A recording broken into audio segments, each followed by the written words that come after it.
முதலமைச்சர் அவர்களுடைய முதல் 23 ஆண்டுகால தன்னுடைய இந்த வாழ்க்கை அனுபவங்களை உங்களில் ஒருவன் என்கிற அந்த தலைப்பின் கீழ் தன் வரலாறு நூலாக பதிவு செய்திருக்கிறார். மிகப்பெரிய ஒரு எதிர்பார்ப்பை ஏற்படுத்தியிருக்கிறது.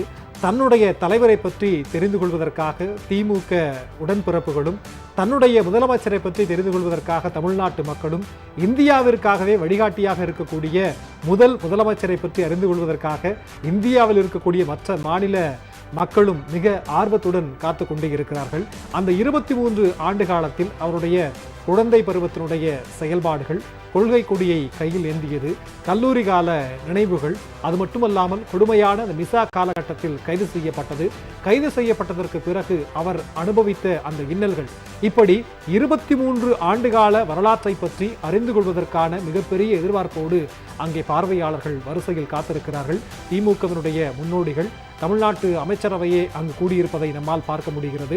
அது மட்டுமல்லாமல் இந்த ஆயிரக்கணக்கானோர் என்பதையும் கடந்து தமிழ்நாட்டினுடைய ஒவ்வொரு பகுதியிலிருந்தும் மக்கள், திமுகவினுடைய உடன்பிறப்புகள் மிக ஆர்வமாக காத்து கொண்டே இருக்கிறார்கள்.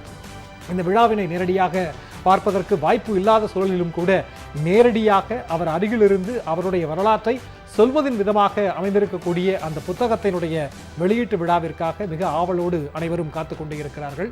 முத்தமிழறிஞர் தன்னுடைய வாழ்க்கை வரலாற்றை 6 பாகங்களாக நெஞ்சுக்கு நீதி என்கிற அந்த தலைப்பின் கீழ் எழுதியிருந்தார். அதே வகையில் எதிர்பார்ப்பை இன்னும் கூட்டுகிற விதமாக உங்களில் ஒருவன் என்று முதலமைச்சர் அவர்கள் தன்னுடைய முதல் தன் வரலாறு நூலை முதல் பாகமாக வெளியிடுகிறார். ஒரு புத்தக வெளியீட்டு விழா என்பதையும் கடந்து தேசிய அளவில் ஒரு அரசியல் ரீதியான ஒரு முக்கியத்துவம் வாய்ந்த விழாவாகவும் இந்த விழா பார்க்கப்பட்டு கொண்டே இருக்கிறது. ராகுல் காந்தி அவர்கள் இந்த புத்தகத்தை வெளியிடுவதற்காக தனி விமானத்தில் சென்னை வந்திருக்கிறார். அவரும் இந்த அரங்கத்திற்கு வருகின்றிருக்கிறார்கள். இன்னும் சற்று நேரத்தில் விழா என்பது தொடங்க இருக்கிறது. இந்த தலைப்பு என்பதே ஒரு உணர்வுபூர்வமான ஒரு தலைப்பாக மாறியிருக்கிறது. எப்படி முத்தமிழறிஞர் கலைஞர் அவர்கள் உடன்பிறப்புகளே என்று கடிதம் எழுதுவாரோ, அதே வகையில் முதலமைச்சர் அவர்கள் உங்களில் ஒருவன் என்று அந்த எழுதுகிற கடிதம் என்பது உணர்வுபூர்வமாக அத்தனை பேரையும் ஒன்று சேர்க்கக்கூடிய ஒரு வார்த்தை. அதே வார்த்தையிலேயே முதலமைச்சர் அவர்கள் இப்படியான தன்னுடைய புத்தகத்திற்கு தலைப்பாக வைத்திருக்கிறார். அந்த புத்தகத்தில் என்ன விஷயங்கள் எல்லாம் இடம்பெற்றிருக்கும் என்று ஒவ்வொரு மக்களும் மிக ஆவலுடன் காத்து கொண்டிருக்கக்கூடிய ஒரு விஷயமாக மாறியிருக்கிறது. எப்போது வெளியிடுவார்கள், எப்போது அது கையில் வாங்கி நம்மால் படிக்க முடியும் என்கிற ஒரு ஏக்கமும் அவர்களுக்குள்ளும் இருந்து கொண்டே இருக்கிறது. ஒரு தன்னிகரற்ற தலைவர் என்பவர் தன்னுடைய வாழ்க்கையில் நடந்த அந்த விஷயங்களை ஒரு வரலாற்று ஆவணமாக புத்தகத்தில் பதிவு செய்கிற போது தன்னுடைய வாழ்க்கையில் என்ன நடந்தது என்பதை சொல்வதற்கு மட்டுமல்ல, அடுத்த தலைமுறை என்பது எப்படி இருக்க வேண்டும், அடுத்த தலைமுறைக்கு எப்படி உந்து சக்தியாக இருக்க வேண்டும் என்கிற ஒரு உத்வேகத்தையும் இந்த புத்தகம் கொடுக்கும் என்று சொன்னால் அது மிகையில்லை. தலைவர் MK ஸ்டாலின் அவர்களை பற்றி அறிந்து கொள்பவர்கள் இன்னும் அதிகமாக அறிந்து கொள்வதற்கான ஒரு வாய்ப்பு இந்த புத்தகத்தின் மூலமாக இருக்கிறது.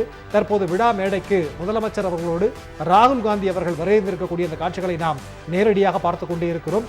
இன்னும் சற்று நேரத்தில் நாம் அனைவரும் ஆவலுடன் எதிர்பார்க்கக்கூடிய அந்த புத்தக வெளியீட்டு விழா என்பது நடைபெற இருக்கிறது. ஒட்டுமொத்த சிறப்பு விருந்தினர்களும் நேரடியாக விழா மேடைக்கு வருகை தரக்கூடிய காட்சிகளை நாம் பார்த்துக் கொண்டிருக்கிறோம். பார்வையாளர்கள் அனைவரும் எழுந்து நின்று அவர்களுக்கு வணக்கம் செலுத்துகிறார்கள், மரியாதை செலுத்துகிறார்கள். இன்னும் சற்று நேரத்தில் நாம் ஆவலுடன் எதிர்பார்க்கக்கூடிய அந்த விழா என்பது தொடங்க இருக்கிறது.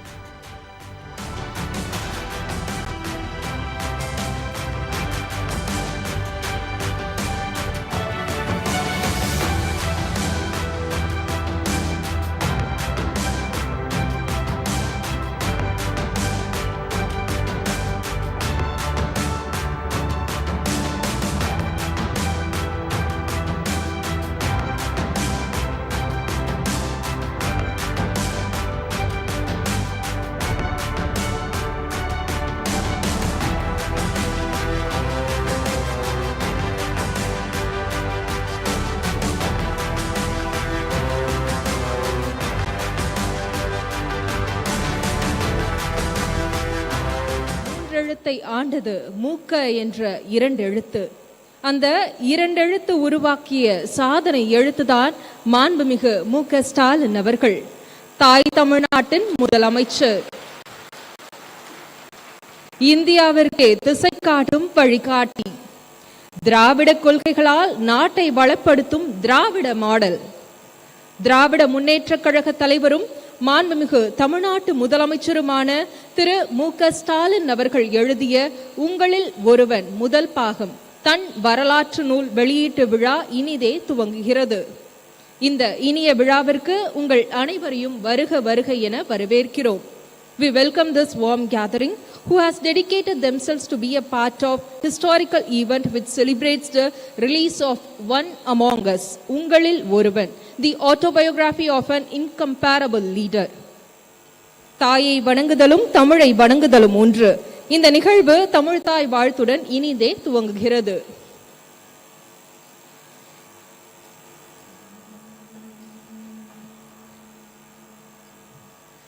நீராறும் கடலுடுத்த நிலமடந்தை கெழிலொழுகும் சீராறும் வதனமென திகழ்பரத கண்டமிதில்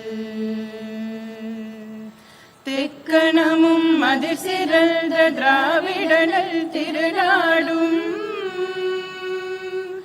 தக்க சிறு பிறைநுதலும் தரித்தனரும் திலகமுமே அத்திலக வாசனை போல் அனைத்துலகும் இன்பமுற எத்திசையும் புகழ் மணக்க இருந்த பெரும் தமிழனகே தமிழனகே உன் சீரிழமை திரும்பியந்த செயல் மறந்த வாழ்த்ததுமே வாழ்த்ததுமே வாழ்த்ததுமே. தமிழ்நாடு அரசு இசைக்கல்லூரி மாணவிகளுக்கு மனமார்ந்த நன்றிகள். இருந்த இடத்திலிருந்தே இந்தியாவின் அடுத்த கட்டத்தை முடிவு செய்த முத்தமிழறிஞர் கலைஞரின் மகன் ஒட்டுமொத்த இந்தியாவையும் தன்னை திரும்பி பார்க்க வைத்துள்ளார். நம் தலைவருக்காய் இங்கு குழுமி உள்ள அகில இந்திய தலைவர்கள் முதல் கடைக்கோடி தொண்டர்கள் வரை அனைவரையும் வரவேற்க இவரே பொருத்தமானவர். கழகத்தின் மகளிர் அணி செயலாளரும் நாடாளுமன்றத்தில் நிமிர்ந்து நின்று ஒலிக்கும் நாடாளுமன்ற திமுக குழு துணைத் தலைவருமான திருமிகு கனிமொழி கருணாநிதி அவர்களை வரவேற்புரையாற்ற அன்புடன் அழைக்கிறோம். We welcome திருமிகு Kanimozhi Karunanidhi MP, the one who voice out for South in Parliament, to address the gathering and deliver welcome address. கொடையளி செங்கோல் குடியோம்பல் நான்கும் உடையனாம் வேந்தற்கு ஒளி என்கிறது குறள். கொடை, கருணை, நீதி தவறாமை, மக்களை பாதுகாத்தல், இவை நான்கும் உடைய அரசன் வேந்தர்களுக்கு ஒளி போன்றவன். அப்படி ஒரு தலைவராக, முதலமைச்சராக தமிழகத்தை முன்னடத்தும் கழகத் தலைவர் அண்ணன் தளபதி அவர்களே, சுயமரியாதை, சமூக நீதி, மாநில சுயாட்சி, மத நல்லிணக்கம், மாநில அடையாளம், மொழி உரிமை என்று பேசும் தலைவர், திராவிட இயக்கத்தின் குரலாக ஒலிக்கும் தேசிய தலைவர் திரு ராகுல் காந்தி அவர்கள். பாஜகவின் தலைமையிலான ஒன்றிய அரசு இரண்டு இந்தியாக்களை உருவாக்குகிறது. ஒன்று பணக்காரர்களின் இந்தியா, இன்னொன்று ஏழைகளாகவே வைத்திருக்கும் இந்தியா என்று பாராளுமன்றத்தில் முழங்கிய நவீன இந்தியாவின் நம்பிக்கை குரல். A man who loves to learn, a global citizen, national leader and a Tamil at heart. This is as good as it can get. Happy to welcome through Rahul Gandhi. காழ்ப்பு, மத உணர்வுகள், பெண் அடிமைத்தனம் என்று எதிரிகள் எதை கொண்டு வந்து விதைத்தாலும் அதை சமூக நீதி, வளர்ச்சி, பாசாங்கற்ற எளிமை, யதார்த்தம் என்ற ஒளி கதிர்களால் வீழ்த்தி கேரள மாநிலத்தில் இரண்டாம் முறையாக ஆட்சி பீடத்தில் அமர்ந்திருக்கும் முதல்வர் பினராயி விஜயன் அவர்கள். பெரியாரின் அனைத்து சாதியினரும் அர்ச்சகராகலாம் என்ற கனவை கேரளத்திலும் நிஜமாக்கிய முதல்வர். சபரிமலை சர்ச்சையிலே கொஞ்சமும் விட்டு கொடுக்காத தலைவர். கேரள முதல்வர் அவர்களை வரவேற்பதில் பெருமை அடைகிறேன். தலைவர் கலைஞரின் நண்பர், காஷ்மீரத்தின் சிங்கம் ஷேக் அப்துல்லா அவர்களின் பேரன், தலைவரின் அன்புக்குரிய மரியாதைக்குரிய ஃபரூக் அப்துல்லா அவர்களின் மகன், முன்னாள் முதல்வர் Omar Abdullah.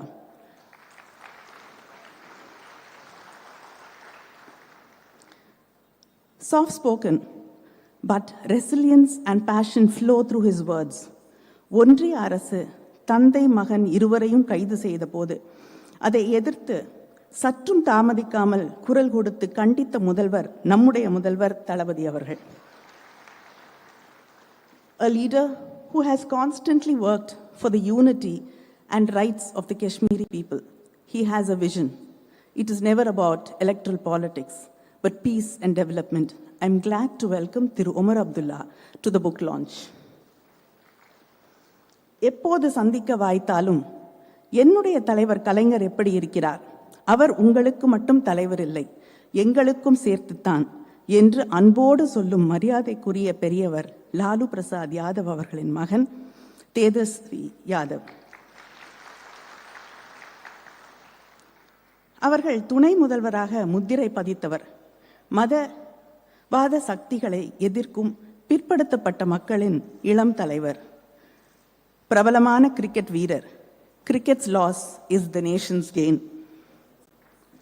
Even before the Tamil Nadu Assembly election results were out, he confidently tweeted his congratulations to our leader. Happy to welcome Thiru Tejasvi Yadav, son of Bihar. தலைவர் கலைஞரின் பட்டறையிலே கூர்த்தீட்டப்பட்ட ஆயுதம் இன்று தளபதியின் உற்ற துணையாக என்ன தவம் செய்தனையோ உன்னோடு பணியாற்ற என்று அவரை அணைத்து பாராட்டி உரம் கொடுக்கும் கழகத்தின் பொதுச் செயலாளர். எங்களை எல்லாம் சிறுவயது முதல் விரல் பிடித்து வழிநடத்தும் விழா தலைவர் தலைவர் கலைஞரின் எத்தனையோ புத்தக நிகழ்ச்சிகளில் பங்கேற்று உரையாற்றியவர். இன்று அண்ணன் தளபதியின் புத்தக மேடையில் அவரை வாழ்த்துகிறார். நீர்வளத்துறை அமைச்சர் அவர்களை வரவேற்கிறேன். முதல்வர் அண்ணன் தளபதியின் அரசியல் பயணத்தில் அவரது இடுக்கண் களையும் கரம், இளமைக்கால நண்பர், அண்ணனின் அன்பையும் நம்பிக்கையையும் பெற்றவர். தலைவர் கலைஞரின் துரும்பளவும் அசைக்க முடியாத உடன்பிறப்பு, கழக பொருளாளர், பாராளுமன்றத்திலே எங்களை வழிநடத்தும் அண்ணன் டிஆர்பி அவர்களையும் வரவேற்கிறேன். தமிழ் மக்களை தன் தமிழால், பாடல்களால், கவிதை வரிகளால், கதைகளால், இலக்கிய பணிகளால் கட்டுண்டு கிடக்கச் செய்திருக்கும் பத்மபூஷன் கவி பேரரசு வைரமுத்து அவர்கள். தலைவர் கலைஞரிடத்தில் கொண்டிருந்த அன்பும் நட்பும் அளப்பரியது. அதுபோல அண்ணன் தளபதியின் நன்மதிப்பிற்கும் பேரன்பிற்கும் சொந்தக்காரரான அவரையும் வரவேற்கிறேன். சுயமரியாதைக்காரர், பெரியாரியவாதி, தமிழ் திரையுலகில் பகுத்தறிவு கருத்துக்களை பேசும் சிந்தனையாளர், நம் கண்முன்னால் ஐயா தந்தை பெரியாரை கொண்டு வந்து நிறுத்தியவர் நடிகர் சத்யராஜ் அவர்களை வரவேற்பதில் பெருமகிழ்ச்சி. இளைஞரணி செயலாளர், சட்டமன்ற உறுப்பினர் உதயநிதி அவர்களை வரவேற்கிறேன். தொடர்ந்து நீட் ஒழிப்பிற்காக குரல் கொடுத்து களமாடக்கூடிய அவரது நெஞ்சுக்கு நீதியிலும் அந்த குரல் தொடர்ந்து ஒலிக்கட்டும். புத்தகத்தை அழகாக வடிவமைத்து பதிப்பித்திருக்கிற பூம்புகார் பதிப்பகத்தின் ராஜா சுந்தர் சிங் மற்றும் சாம் பிரசாத் அவர்களையும் நன்றியுடன் வரவேற்கிறேன். உள்ளாட்சியிலும் முதல்வர் தளபதியின் நல்லாட்சியை மலரச் செய்திருக்கும் கழகத்தின் செயல் வீரர்கள், அமைச்சர்கள், மாவட்ட கழக செயலாளர்கள், சார்பு அணிகளின் அமைப்பாளர்கள், நாடாளுமன்ற சட்டமன்ற உறுப்பினர்கள், நகர ஒன்றிய செயலாளர்கள், நிர்வாகிகள், சகோதர சகோதரிகள் அனைவரையும் பெருமையோடு இந்த நிகழ்ச்சிக்கு வரவேற்கிறேன். பதவியேற்று 9 மாதங்களில் நாடு புகழும், மக்கள் கொண்டாடும் முதலமைச்சராக, அதே நேரத்தில் உங்களில் நானும் ஒருவன் என்று மக்களின் உணர்வுகளை மதிக்கும் தலைவராக, அவர்கள் கேட்கும் முன்பே மக்களின் தேவையறிந்து செயலாற்றும் தளபதி அவர்கள் இன்று தன் சுயசரிதையின் முதல் பாகத்தை வெளியிடுகிறார். எப்படி தலைவர் கலைஞரின் நெஞ்சுக்கு நீதி ஒரு தலைமுறையின் அரசியல் பதிவாக இருந்ததோ அதுபோலவே இதுவும் தான் சுவாசித்த அரசியல் காற்றை இந்த புத்தகத்தின் வழியே உங்களில் ஒரு இளைஞராக நம்முடைய தளபதி அவர்கள் பகிர்ந்து கொள்கிறார்கள். அந்த புத்தகத்தின் மொழி நடையும் ஒரு இளைஞனின் துள்ளலோடு தன்னை சுற்றியுள்ள அரசியல் ஆசான்களை உள்வாங்கும் ஆச்சரியத்தோடு எழுதப்பட்டிருக்கிறது. தான் சந்தித்த மனிதர்கள், தலைவர்கள் தொடங்கி தலைவரின் செயலாளர் அண்ணன் சண்முகநாதன் செயல்மணி வரை அவர் யாரையும் மறக்கவில்லை. மிசா கைதியாக சிறை செல்லும் வரை நீளும் இந்த புத்தகம் ஒரு அரசியல் ஆவணம். அதே நேரத்தில் தன்னை செதுக்கிக் கொண்ட ஒரு சிற்பியின் கதை. அரசியல் மேடையாகட்டும், மனிதர்களாகட்டும், எல்லாவற்றிலிருந்தும் தான் கற்றுக்கொண்ட பாடங்களை அவர் நம்மோடு இந்த புத்தகத்தின் வழியாக பகிர்ந்து கொள்கிறார். வாழ்க்கையிலிருந்து கற்றுக்கொள்பவனே தலைவனாகிறான். ஒவ்வொரு பக்கத்திலும் தலைவர் கலைஞரை பற்றிய புதிய செய்திகள். நாமும் புத்தகத்தில் ஒருவராகி விடுகிறோம். ஆயிரம் ஆயிரம் கண்கள் இருக்கும் இந்த அரங்கில் இதையெல்லாம் பார்த்து பெரிதுவக்கும் 2 கண்களை தேடுகிறேன். உங்களை வாரி அணைத்து உச்சி முகர்ந்து வாழ்க உன் பணி ஸ்டாலின் என்று கரகரத்த குரலில் கொஞ்சம் அப்பாவை தேடுகிறேன். அவர் இல்லை, ஆனால் இங்கிருக்கும் அவரது உடன்பிறப்புகள் அனைவரது முகத்திலும்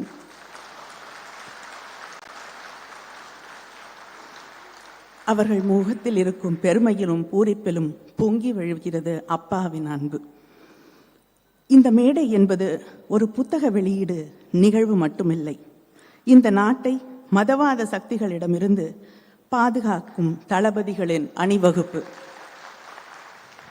ஆனால் இந்த மேடை ட்ரெய்லர் மட்டும்தான், இன்னும் படம் வரும்.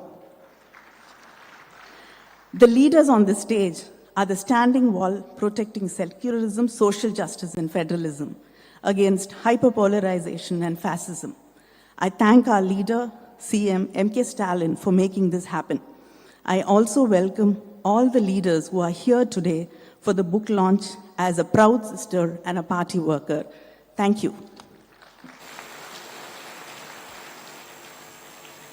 நிகழ்ச்சி மிக்க இந்த தருணத்தில் விழாவில் பங்கேற்றுள்ள விருந்தினர்களுக்கு விழா குழுவின் சார்பில் சிறப்பு செய்ய திராவிட முன்னேற்றக் கழகத்தின் இளைஞரணி செயலாளரும் சட்டமன்ற உறுப்பினருமான திரு உதயநிதி ஸ்டாலின் அவர்களை அன்புடன் அழைக்கிறோம். Thiru Udhayanidhi Stalin will felicitate the guests in the dais.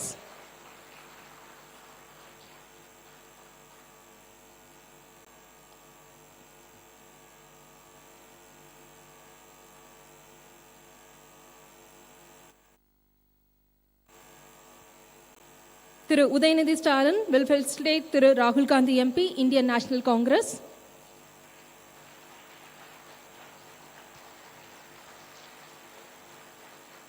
Thiru Udhayanidhi Stalin will felicitate Honorable Chief Minister of Kerala, Thiru Pinarayi Vijayan.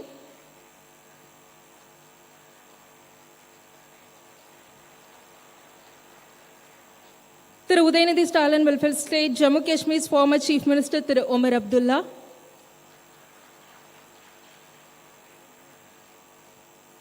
Thiru Udhayanidhi Stalin honors opposition leader of Bihar Legislative Assembly, திரு தேஜஸ்வி.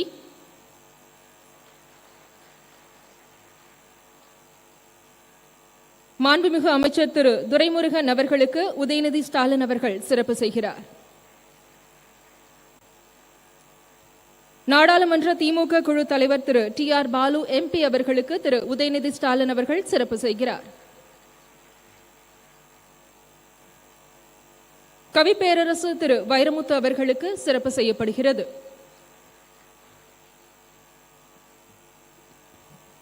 திரு சத்யராஜ் அவர்களுக்கு சிறப்பு செய்யும் நேரம்.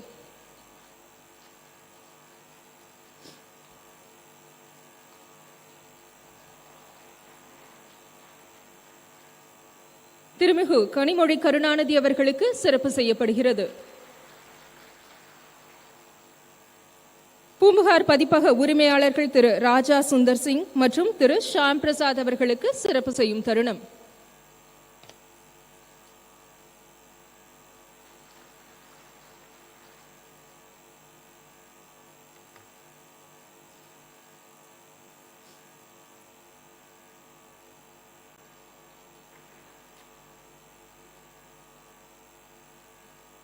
நன்றி. இதோ நாம் ஆவலுடன் எதிர்பார்த்திருந்த அந்த நிமிடங்கள் நிகழப் போகின்றன. தமிழ்நாட்டின் புதிய விடியலை உருவாக்கிய திராவிட சூரியன் கழக தலைவர் நம் மாண்புமிகு தமிழ்நாடு முதலமைச்சரின் தன் வரலாற்று நூலினை வெளியிட இந்திய மக்களின் குரலை எதிரொலிக்கும் மரியாதைக்கு உரிய திரு ராகுல் காந்தி அவர்களை அன்புடன் அழைக்கிறோம். நூலை பெற்றுக்கொள்ள கழகத்தின் பொதுச் செயலாளரும் மாண்புமிகு நீர்வளத்துறை அமைச்சருமான திரு துரைமுருகன் அவர்களை அன்புடன் அழைக்கிறோம். We wholeheartedly welcome Thiru Rahul Gandhi, who always have allowed to Tamil Nadu to release the one among us, Ungalil Oruvan, the autobiography of our Honorable Tamil Nadu Chief Minister.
உங்களில் ஒருவன் முதல் பாகம் தன் வரலாற்று நூல் தற்போது வெளியிடப்பட்டுள்ளது.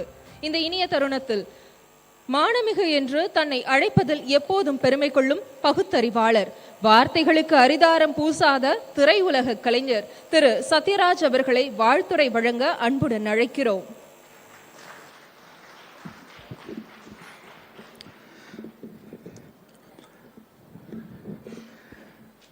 தலைமை தாங்கும் மாண்புமிகு அமைச்சர் அண்ணன் துரைமுருகன் அவர்களே, மாண்புமிகு அமைச்சர் முன்னிலை வகிக்கும் அண்ணன், வயசு இது கரெக்டாக தெரியல, இருந்தாலும் அண்ணன் கூப்பிட்ட, வயசு கம்மியாக இருந்தால் தப்பாக நினச்சிக்காதீங்க, அண்ணன் டிஆர் பால் அவர்களே, மரியாதைக்குரிய காங்கிரஸ் கட்சியின் தலைவர் ராகுல்ஜி அவர்களே, I want to say few words in English. My English is very bad, even though I want to appreciate Rahulji because he gave a tremendous voice for our Tamil people in Parliament. He simply roared like a lion. Uday, correct? Thank you. Because once a person who read Periyar's social justice and Karl Marx's economical justice, he becomes a real human being. Because basically we are all biologically Homo sapiens, that's all. If we want to become a human being, we need humanity in our heart. That will come only if you read Periyar's social justice and Karl Marx's economic justice. Dear Rahulji, in our Dravidian model, especially in Dravida Munnetra Kalagam, we used to call everybody Anna Thambi. So I want to call you my Thambi. Thambi Rahulji, Anna Stalin, Thambi Rahul. That's all. Because this is our Dravidian model culture. I think what I said you understand, I think. This is okay, fine. I am very happy. மரியாதைக்குரிய Kerala CM Pinarayi Vijayan சொல்றதை விட comrade தோழர் பினராயி விஜயன் அவர்கள், நான் ஒரு 4 வருஷத்துக்கு முன்னாடி அங்க நிறைய கேள்வி கேட்டாங்க. கேள்வி கேட்டு எங்க சிஎம் பினராயி விஜயனை பத்தி என்ன நினைக்கிறேன்னு கேட்டாங்க. நான் சொல்றது 4 வருஷத்துக்கு முன்னாடி, அதான் மைண்ட்ல வச்சுங்க. கிடைக்கலையேன்னு ரொம்ப ஆதங்கமா இருக்குது அப்படின்னு எல்லாரும் ரொம்ப அப்ரிஷியேட் பண்ணாங்க. பிடிக்காதவங்க எப்படி 4 பேர் இருப்பாங்கல்ல, அவங்க அப்படின்னா பினராயி விஜயனை நீங்க பேசாம தமிழ்நாட்டுக்கு கூப்பிட்டு போயிருங்களேன் அப்படின்னா, ஐயோ அவரை தமிழ்நாட்டுக்கு கூப்பிட்டு போயிட்டு இப்படி ஒரு சிஎம் உங்களுக்கு கிடைக்க மாட்டாரே, நீங்க என்ன பண்ணுவீங்க? இதை விட பெஸ்ட் சிஎம் கேரளா கிடைக்காத, நாங்க தமிழ்நாட்டுக்கு கூப்பிட்டு போயிட்டோம். இப்ப தேவையில்லை, நம்ம தளபதி இருக்காரு. போட்டி யாரு சிறந்த முதலமைச்சர் அப்படிங்கிறதுல போட்டி போடுற அளவுக்கு இன்னைக்கு ஒரு சிஎம் நம்மளுக்கு அமைஞ்சிருக்காரு. அது ரொம்ப ரொம்ப மகிழ்ச்சியா இருக்கு. அதே மாதிரி தேஜஸ்வி யாதவ் அவர்கள், பீகார் 32 வயசு தான் ஆகுது. Single largest party in Bihar அவர் தான் அப்படின்னு கேள்விப்பட்டேன். 100 பிரபலமானவர்கள் இந்தியாவில் அவர் இருக்காரு, தேஜஸ்வி யாதவ் இருக்காரு. கிரிக்கெட் பிளேயர்னு கேள்விப்பட்டேன். Sir your cricket player, so next election only sixer and boundary done. Okay. Then மரியாதைக்குரிய உமர் அப்துல்லா அவர்கள், ஒரு போராட்ட குணம், காஷ்மீர்லேருந்து வந்தாலே அந்த சுயமரியாதை, தன்மானம், போராட்ட குணம் எல்லாம் அவங்களுக்குள்ள இருக்கும். அப்படிப்பட்ட இடத்துல இருக்கிற வந்த உமர் அப்துல்லா அவர்களை நான் வரவேற்கிறேன். கவிப்பேரரசு வைரமுத்து அவர்கள், நல்ல வேலை என்ன முதல்ல இல்லாட்டி அவர் எல்லாம் நல்ல பாயிண்ட் பேசிட்டாரு, நான் எழுதி அவ்வளவு அருமையா பேசுற அவர்கள், இப்படிப்பட்ட ஒரு அற்புதமான தோழர் கனிமொழி அவர்கள், இப்படிப்பட்ட ஒரு அற்புதமான மேடையில் நானும் அமர்ந்திருப்பது எனக்கு மிகவும் பெருமையாக இருக்கிறது. தளபதி அவர்கள் இந்த உங்களில் ஒருவன் புத்தகத்தை என்கிட்ட கொடுத்து படிக்க சொன்னார். பொதுவாக நான் கொஞ்சம் படிக்காமையே ஓபி அடிச்சிருவேன். ஆனால் அதை படிக்க ஆரம்பித்தோன்னா முதல் பக்கம் படித்தோடனே அவ்வளோ இன்ட்ரெஸ்டிங்காக இருந்தது. சரி, நம்ம குறிப்பெழுத வச்சுட்டு நல்லா பெரிய பெரிய தலைவர்கள்லாம் வர்றாங்க, இந்தியா ஒன்றிய முழுக்க இருந்து, நம்ம ஒழுங்காக பேசணுன்ட்டு குறிப்பெழுத ஆரம்பித்தா அது போயிட்டே இருக்குது. பக்கத்துக்கு பக்கம் நான் ரவுண்டு போடுறேன், டிக் பண்ணுறேன், அது பாட்டுக்கு வளர்ந்துக்கிட்டே இருக்குது. அதனால என்னுடைய ஆர்வத்தின் காரணமாக பேசிகிட்டே இருந்தேன்னா டைம் ஆச்சுன்னா யாராச்சும் பின்னாடி சட்டையை பிடிச்சி எடுத்துருங்க, போதுப்பா உட்காரு, நிறையா பேர் பேச வேண்டியிருக்குன்னு சொல்லிடலாம். ஏன்னா அந்த அளவுக்கு இன்ட்ரெஸ்டிங்கான விஷயம் இருக்குது. ஓப்பனிங் அந்த சொன்னார் பாருங்க, முத்துவேல் கருணாநிதி ஸ்டாலின் ஆகிய நான், அங்க தலைவர் கலைஞருடைய முகம் தெரிஞ்சுன்னு சொன்னாரே, எவ்வளோ ஒரு டச்சிங்கான மூமெண்ட். அப்படி ஒரு தலைவர் அமையவே மாட்டார். எனக்கு இன்னும் சொல்ல போனா, நம்ம இப்போ முதல்வர் ஸ்டாலின் அவர்களோட எனக்கு கலைஞர் கூட தான் நெருக்கமான பழக்கம். ஏன்னா 2 படம் அவர் வசனத்தில் நடிச்சிருந்தேன், பாலைவன ரோஜாக்கள், மண்ணின் மைத்தன், செல்வம் சார் இருக்காரு. அப்படி ஒரு, அதாவது எப்பவுமே ஒரு குறிப்பிட்ட வயசு வரைக்கும் அப்பாவை பசங்க கிரேட்டா நினைப்பாங்க. அப்புறம் ஒரு குறிப்பிட்ட வயசுக்கு அப்புறம் நம்ம அப்பா இப்படி பண்ணியிருக்கலாம், அப்படி பண்ணிக்கலாம் அப்படின்னு சொல்லிட்டு குற்றம் காண ஆரம்பிச்சிருவாங்க. ஆனா கடைசி வரைக்கும் அவருடைய தந்தை ஒரு தலைவனாகவே இருந்திருக்கிறார். தந்தை ஒரு தலைவன், நல்ல டைட்டில் இல்லை படத்துக்கு கூட, தந்தை ஒரு தலைவன். அதே ஒவ்வொரு நினைவு அவர் எழுதும் போது அதுல என்னால கனெக்ட் பண்ணிக்க முடியுது.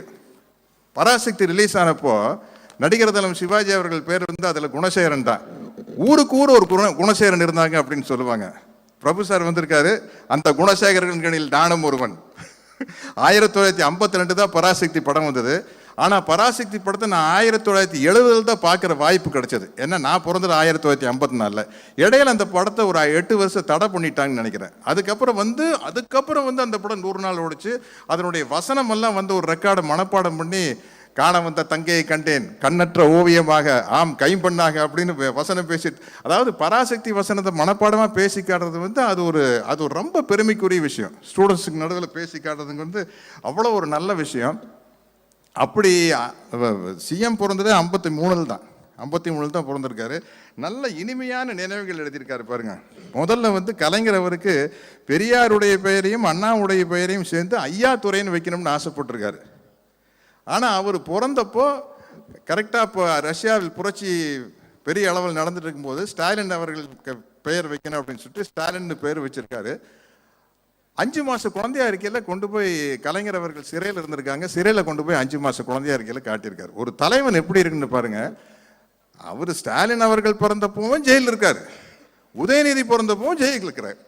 இப்படி ஒரு தலைவன் எங்க நம்ம சில சில பத்திரிகை லாபி வந்து தொடர்ந்து நம்ம திராவிட இயக்க தலைவர்களை வந்து பலவிதமா மட்டம் தட்டி இருக்காங்க. இப்படி ஒரு தியாகம் உள்ள ஒரு தலைவன் யாருக்கு கிடைப்பான்? யோசிச்சு பாருங்க. பையன் பிறக்கிறப்பவும் ஜெயிலில், பேரன் பிறக்கிறப்பவும் ஜெயிலில். அதாவது இதெல்லாம் சொல்லிட்டு ஒவ்வொன்று. அப்புறம் வந்து இது அங்கே டால்மியாபுரம் போராட்டத்தில் தண்டவாளத்தில் தலை வச்சு படுத்திருக்காரு. அப்போ ரயில் உங்க மேலே ஏறினா என்ன நடக்கும் தெரியுமான்னு கேட்கிறாரு போலீஸ் ஆஃபீஸர். அவர் கலைஞர் பதில் சொல்றாரு, ரயில் எங்கள் மீது ஏறினால் உடையும் எலும்பு சத்தம் டெல்லிக்கு கேட்கும் அப்படிங்கிறாரு. என்ன தைரியங்க! ரியல் ஹீரோ இன் லைஃப்னா அது வந்து கலைஞர் தான்.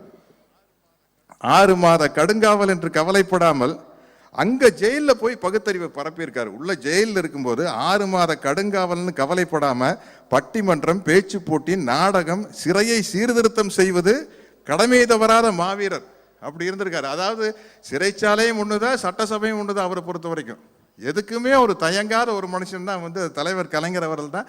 இந்த உங்களில் ஒருவன் படுக்கையில நான் வந்து இவர் என்ன சகோதரர் ஸ்டாலின் அவர்கள் அவர் வரலாறு எழுதுறாரா, தலைவர் கலைஞருடைய வரலாறு எழுதுறாரான்னு சந்தேகம் வர்ற அளவுக்கு கலைஞரை பத்தியே எழுதிக்கிட்டு வர்றாரு. பின்னாடி வந்து வந்து வந்துதான் அவரது உள்ள வருது. ஏன்னா அப்படிப்பட்ட ஒரு தியாக தலைவனுக்கு மகனா பிறந்து, அது எனக்கு இன்னொன்று ரொம்ப பிடிச்ச விஷயம். அஞ்சுகம் அம்மையார் வந்து அவர் வந்து ஸ்டாலின் வராதாமா, தாலின் தான் கூப்பிடுவாரு. பொதுவாக வந்து நம்ம ஊர் பெரியவங்களுக்கு வந்து இந்த இஸ்ஸு வராது, ஜா ஷா ஹா இஸ்ஸு அதெல்லாம் வராது. அதனால் ஸ்டாலின்னு கூப்பிட மாட்டாங்க. அது வந்து படிக்கிறதுக்கே ரொம்ப விறுவிறுப்பாக இருக்குது. ஒரு ட்ரையாக இல்லாமல் ரொம்ப கலகலப்பாக படிக்க சிரிக்க முடியுது, உணர்ச்சி வசப்பட முடியுது, ரசிக்க முடியுது. அப்புறம் நான் வந்து திருக்குவளை வீட்டை பற்றி எழுதியிருக்காங்க, ரத்தத்தாலும் உணர்வாலும் கட்டப்பட்டது அப்படின்னு. நிச்சயமாக நான் அந்த பக்கம் போகும்போது அந்த திருக்குவளை அந்த வீட்டை போய் நான் பார்க்கணுன்னு ஆசைப்படுறேன். ஏன்னா அவ்வளவு உணர்ச்சி பொங்க அந்த வீட்டை பற்றி எழுதியிருக்காங்க. அப்போவுமே நம்ம நேட்டிவ் பிளேஸில் இருக்கிற ஒரு வீட்டு மேலே நம்மளுக்கு அப்படி ஒரு பாசம் இருக்கும். அதே மாதிரி தாத்தா முத்துவேல் அவர்களை பற்றி எழுதியிருக்காங்க.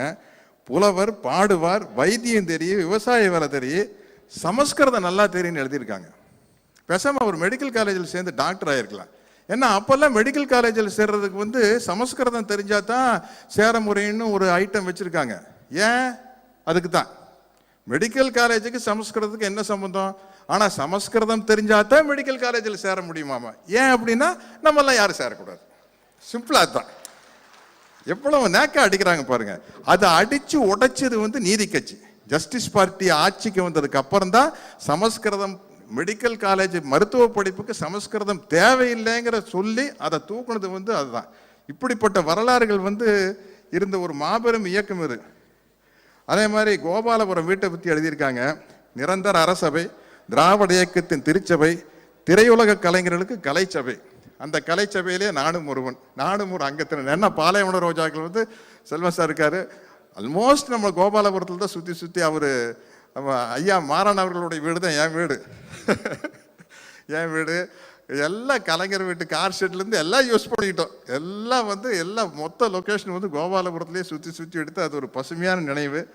அப்படிப்பட்ட ஒரு படத்தில் நடிக்கிற வாய்ப்பு கிடைச்சது. அதே மாதிரி கலைஞர் திருமணத்தை பற்றி எழுதியிருக்காங்க. அது தயாளம்மாவுக்கு அவருக்கு திருமணம் நடந்துட்டு இருக்குது. அந்த வழியாக இந்திய எதிர்ப்பு ஊர்வலம் போயிருக்கு. ஒரு தலைமை இப்படியெல்லாமல் அங்கே இருக்க முடியும்?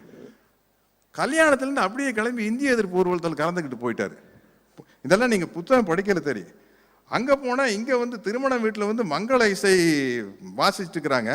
அங்கே போய் தலைவர் கலைஞர் வந்து பெரியார் வாழ்க, தமிழ் வாழ்க, இந்தி வீழ்கன்னு அங்கே போய் சவுண்ட் விட்டு இருந்திருக்காரு. அதுக்கப்புறம் வந்து ஜாயின் பண்ணிக்கிறாரு. ரஷ்யாவில் ஸ்டாலின் ஆட்சி காலத்தில் வந்து ரஷ்யாவில் இருக்கிற ஸ்டாலினுக்கு நம்ம ஸ்டாலினுக்கு ஒரு கொத்துமை பாருங்க. ரஷ்யாவில் ஸ்டாலின் ஆட்சி காலத்தில் ஆட்சியிலிருந்து மதம் விலக்கப்பட்டது. அந்த ஸ்டாலினும் அப்படித்தான் இருந்திருக்காரு, இந்த ஸ்டாலினும் அப்படித்தான் இருந்திருக்காரு. அவரும் ஒரு இரும்பு மனிதர், இவரும் ஒரு இரும்பு மனிதராக இருந்திருக்காரு. அவருடைய ஸ்டாலினுங்கிற பேருக்கு ஸ்கூலில் இடம் கிடைக்கலன்னு போட்டிருக்காரு. அந்த பேருக்கே இடம் கிடைக்கல. அதுக்காக பேரை மாற்றிக்க முடியாது, எனக்கு ஸ்கூலை வேண்டாம் மாற்றுங்கன்னு சொல்லியிருக்காங்க. அப்புறம் அந்த ஸ்கூலில் படிக்கிற காலத்திலேயே அந்த ஸ்கூல் வாசல் வரைக்கும் பஸ்ஸு போகிறதுக்கு ஏற்பாடு பண்ணியிருக்காரு. நான் காலேஜில் படிச்சுட்டு என்ன பண்ணேன்னு எனக்கு தெரியாது. மேடை நாகரிகம் கருதி அதையெல்லாம் இங்கே பேச முடியாது. இதே சும்மா ஜாலியாக சுற்றிட்டு இருந்திருக்கிறேன். ஆனால் அவர் அண்ணாவினுடைய முக்கியமான விஷயமே மக்களிடம் செல், மக்களோடு வாழ். அதுதான். அதை தவறாமல் கடைப்பிடிச்சிருக்காரு ஸ்டாலின் அவர்கள். அப்புறம் ஒவ்வொரு விஷயம் அவர் முரசே முழங்குன்னு ஒரு நாடகம் போட்டிருக்காரு. அதை புரட்சி தலைவர் எம்ஜிஆர் அவர்கள் மேடையில் தரையில் உட்காந்து பார்த்துருக்காரு. இவர் சேரில் உட்காருங்கன்னு இல்லை பின்னாடி இருக்கிறவனுங்கெல்லாம் மறைக்கும், நான் தரையிலே உட்காந்துக்கிறேன்னு சொல்லி முரசே முழங்குற நாடகத்தை பார்த்துருக்காரு. அதே மாதிரி அப்போ தலைவர் சிஎம் இருக்கையிலேயே இளைஞரணி கூட்டங்கள் நடக்கிறதுனா பணம் வசூல் பண்ணி தான் நடத்தியிருக்காரு. அதுக்கு நாரோடி மன்னன் படத்தை எடுத்து மார்னிங் ஷோ போட்டிருக்காரு ராம் தியேட்டரில். உடனே நேராக எம்ஜிஆர் சார் ஃபோன் பண்ணி, நீ யாரை கேட்டு நாரோடி மன்னன் கடத்து கொண்டு போய் மார்னிங் ஷோ போட்ட அப்படின்னு சண்டை போட்டிருக்காரு இவர் கூட. இதெல்லாம் இப்படி ஒரு சுவையான நிகழ்ச்சி. சாருன்னு கூப்பிட்டார். மக்கள் தரம் வந்தோடனே வாங்க சார் அப்படின்ட்டு இருக்காரு. நேராக போய் தலைவர் கலைஞர்கிட்ட கம்ப்ளைண்ட் பண்ணியிருக்காரு வாத்தியார், என்ன உங்கள் மகன் என்ன சார் போட்டு கூப்பிட்றான் அப்படின்ட்டு. அதே மாதிரி இன்னொரு நிகழ்ச்சி, அதை என்னால் அனுபவித்து பார்க்க முடியுது. சிவாஜி சார் அப்போ நம்ம ஸ்டாலின் அவர்கள் ஹேர் ஸ்டைல் இப்படி வச்சுருப்பார் போல இருக்கு. அதை 2 கையிலையும் பிடிச்சிட்டு, என்ன தஞ்சாவூர் கோபுரம் மாதிரி இருக்குது உங்கள் ஹேர் ஸ்டைல் அப்படின்னு பிடிச்சி ஆட்டுவாராமா. அவர் எப்படி ஆட்டுவார்னு எனக்கு தெரியும். அவர் கூட ஒரு வில்லனாக ஒரு படத்தில் நடித்த சிரஞ்சீவின்னு ஒரு படத்தினுடைய பேர் சிரஞ்சீவி. அதில் ஒரு சின்ன வில்லன் கேரக்டரு. அங்கே கப்பல்லையே ஷூட்டிங் நடந்தது தலைவன் அந்த படம். அதில் நான் வில்லன். அப்போ இதே மாதிரி தாடி வச்சுருந்தேன். ஏதோ வைரத்தையெல்லாம் உழைச்சி வச்சுருவேன். சிவாஜி சார் அண்ணன் இப்படி பிடிச்சி வைரங்களையெல்லாம் எங்கடா வச்சுருக்கேன்னு ஆட்டினாரு. கண்ணில் இருந்து பொல பொலன்னு தள்ளி பிடிச்சி ஒரிஜினல் தாடி தான். அப்புறம் அப்படியே தண்ணி ஒழிச்சு, ஏன்டா வலிக்குதா அப்படின்னு. இல்லைப்பா நல்லா குழுன்னு ஜில்லு இருக்குது. அவர் எவ்வளோ கெட்டியாக அந்த அவர் முடியை பிடிச்சி ஆட்டியிருப்பேன். என்னால் அதை விஷுவல் பண்ணி பார்க்க முடியுது. அது மாதிரி 25 நாட்கள் நான் தீவிர எம்ஜிஆர் ரசிகன். 25 நாட்கள் எம்ஜிஆர் அவர்கள் கூட ஒரே வேனில் பிரச்சாரத்துக்கு போயிருக்காரு.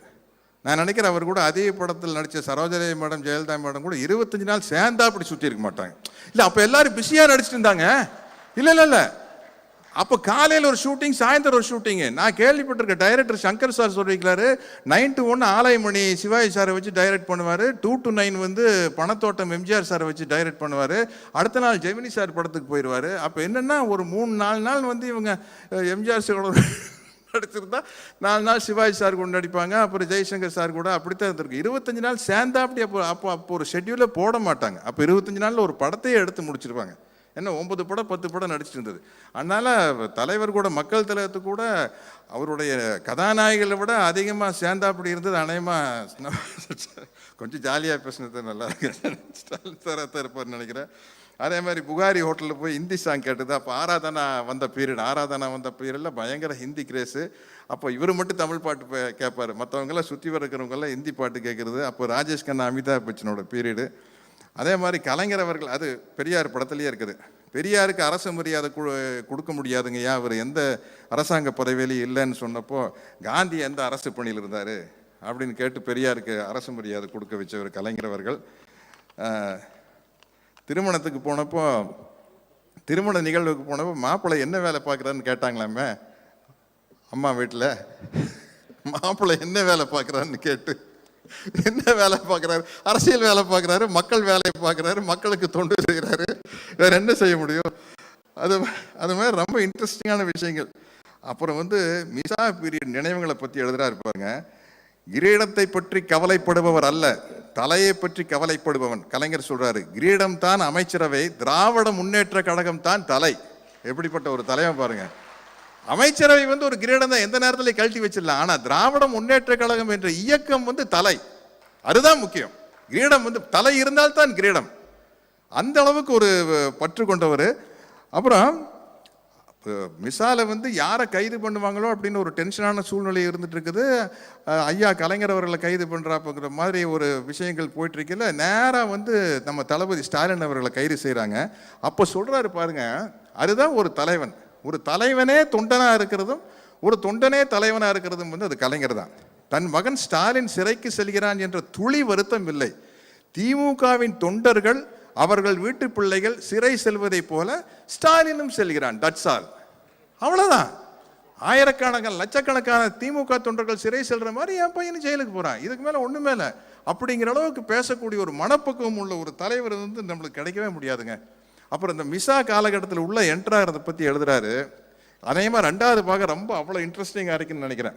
அவ்வளோ இன்ட்ரெஸ்டிங்காக இருக்க போது அதை மட்டுமே படமாக எடுக்கலாம். மிசா பீரியடை மட்டுமே ஒரு படமாக எடுக்கலாம். ஏன்னா காந்தியை கோட்ஸே சுட்டது 9 hours to ராமா அப்படின்னு ஒரு படம் எடுத்தாங்க. வெறும் அந்த ப்ரிப்ரேஷன் டு கில் அப்படிங்கிறது மட்டும்தான் படம். அது மாதிரி இந்த மிசா பற்றி மட்டும் படம் எடுக்கலாம். 2வது பாகம் வந்தோன்னு எடுக்கணும்னு ஆசைப்படுறேன். அதே மாதிரி இந்த இடத்துல ஒரு தீவிர எம்ஜிஆர் ரசிகனாகிய நான், எம்ஜிஆர் ரசிகனாகிய ஸ்டாலின் அவர்களை வாழ்த்துகிறேன். நமது வெற்றியை நாளைய சரித்திரம் சொல்லும். இப்படை தோற்கின் எப்படை வெல்லும். என்னடா சட்டசபை முடிஞ்சிருச்சு, உள்ளாட்சி முடிஞ்சிருச்சு, இப்போ போய் வெற்றியை நாளைய சரித்திரம் சொல்றேன்னு நினைக்காதீங்க. 2023 அதுக்காக சொல்றேன். இந்த மேடை 2023 அந்த மேடையில் அமர வேண்டும் என்று வாழ்த்துகிறேன், ஆசைப்படுகிறேன். நன்றி, வணக்கம். நன்றி ஐயா. வடக்கே வலுவாய் நின்ற சோசியலிச இயக்கங்களின் வழித்தோன்றல் ராஷ்டிரிய ஜனதா தள தலைவரும் பீகார் சட்டமன்ற எதிர்க்கட்சி தலைவருமான திரு தேஜஸ்வி அவர்களை வரவேற்புரை வழங்க அன்புடன் அழைக்கிறோம். We proudly welcome the future of North Indian Socialist Parties, Honorable Thiru Tejashwi to deliver his special address. அவரது உரையை மொழிபெயர்க்க பேராசிரியர் திரு அப்துல்லா கான் அவர்களை அழைக்கிறோம். Respected Thiru MK Stalin, CM Tamil Nadu, respected Thiru Rahul Gandhi ji, respected Thiru Pinarayi Vijayan ji, Honorable CM of Kerala, respected Shri Omar Abdullah ji, former CM of Jammu and Kashmir, respected Thiru TR Baluji, Member of Parliament, respected Tirumati Kanimoji Karunanidhi ji, Member of Parliament, respected Thiru Durai Murugan ji, respected Thiru Viramuttu ji, respected Thiru Satyaraj ji, media friends, brothers and sisters. It is a great pleasure for me to be present on this happy and important occasion. Every era throws up important leaders and history remembers them in different ways. Thiru MK Stalin indeed is part of the great tradition. I am grateful for the changes and continuities he embodies in this great state. We all look with hope at the state of Tamil Nadu for its advances in the arena of social justice, democratic participation, equity, and the fierce self-confidence of the people as well as the current leadership. பெரும் மதிப்புக்குரிய தமிழக முதல்வர் MK Stalin அவர்களே, மதிப்புக்குரிய திரு ராகுல் காந்திஜி அவர்களே, மதிப்புக்குரிய பினராய் விஜயன் கேரள மாநிலத்துடைய முதல்வர் அவர்களே, மதிப்புக்குரிய உமர் அப்துல்லா முன்னாள் முதலமைச்சர் ஜம்மு அண்ட் காஷ்மீர் அவர்களே, மதிப்புக்குரிய திரு TR பாலு பாராளுமன்ற உறுப்பினர் அவர்களே, மதிப்புக்குரிய திருமதி கனிமொழி கருணாநிதி அவர்களே பாராளுமன்ற உறுப்பினர், மதிப்புக்குரிய திரு துரைமுருகன் அவர்களே, மதிப்புக்குரிய திரு வைரமுத்து அவர்களே, மதிப்புக்குரிய சத்யராஜ் அவர்களே, எல்லோருக்கும் என்னுடைய வணக்கங்கள். எனக்கு இனிமையாக இருக்கின்றது இந்த நேரத்தில் இந்த காலகட்டத்தில் இங்கே இருப்பதற்காக. ஒவ்வொரு காலகட்டத்திலும் வித்தியாசமான சரித்திரம் படைத்தவர்கள் வருகிறார்கள். அந்த வகையிலேயே நம்முடைய தமிழக முதல்வர் MK ஸ்டாலின் அவர்கள் இங்கே அதிகபட்சமான இந்த ட்ரெடிஷன் என்று சொல்லக்கூடிய பாரம்பரியத்தை வைத்துக்கொண்டு இங்கே நடத்தி கொண்டு வருகிறதை நான் பாராட்டுகின்றேன். மேலும் தமிழ்நாடை நாங்களெல்லாம் பார்க்கும் பொழுது ஒரு சமூக நீதி, நியாயம், நீதி, ஒற்றுமை மற்ற எல்லாம் எனக்கு மிகவும் ஆச்சரியமாகவும் ஆனந்தமாகவும் இருக்கின்றது. இங்கே ஒரு வித்தியாசமான ஒரு சமூகத்தை உருவாக்கி கொண்டு இருக்கிறார்கள். அதனை நான் மிகவும் இங்கே பார்த்து ரசிக்கின்றேன். I learn every day from the proud citizen of the state as to how to exercise one's constitutional rights and duties and pave way for an inclusive and progressive society. Tamil Nadu has been exemplary state in so many ways that it is difficult to list all such instances. However, I will say that Tamil Nadu leaders such as Rajaji, Periyar Ramaswamy, C.N. Anudurai, M. Karunanidhi have had an impact on many pan-Indian progressive movements of youth, students, and working masses. With their ideas and leadership, they not only inspired people, but also gave them conceptual tools to understand their circumstances and struggle against what was unjust and inequitable. Of late, the ideas of development and leadership have been discussed in very narrow terms, but we have learned from Tamil Nadu how to expand the horizon of what it means to be model citizen on a modern state. It includes equality, equity, and justice. It empowers dejected, deprived, and oppressed section of the society. It includes roti, kapra, or makan, food, clothes, and housing. It includes sarak, bijli, or pani, road, electricity, and water. It includes degree, naukri, and Wi-Fi, employment, education, and access to information. It definitely includes all of these elements, but its self-respect and empowerment is missing, then these things are not meaningful. Yes, everybody should have access to them, but nobody should think they are the be-all and end-all of politics. Politics most definitely is about all of these things, but it is also about self-respect, about confidence, about asserting one's place in society. In all of these aspects, we have learned immensely from the progressive and confident people of the state, as well as generation of strong and confident leadership, of which Thiru Stalin is sharing example. My father, Sri Lalu Prasad ji, was greatly inspired by the social justice movement of Tamil Nadu and carried the same spirit in our state of Bihar. Although you all know that, including my father, leaders who fought for social justice and equality suffered a lot of suffering immensely even now. As people say, one of the reasons which makes people like my father and several others suffers is because of the fact important independent institutions are compromised and pressurized to function for political ends. Particularly, the collegium-based judiciary absolutely lacks comprehensive social representation and diversity. I know several parties which carry the flag of social justice are keen to fight for reservation in judiciary, but it is time to come on street and make sure that it happens soon. Biographers play an important role in recording the life of leaders which serve as a record of their times too. Autobiographies are even more crucial when we learn and close hands the ingredients that go into the making of great leaders and how they shape their times. Honorable CM MK Stalin has continued this reflective tradition of Indian leaders and has taken out time to record his impressions.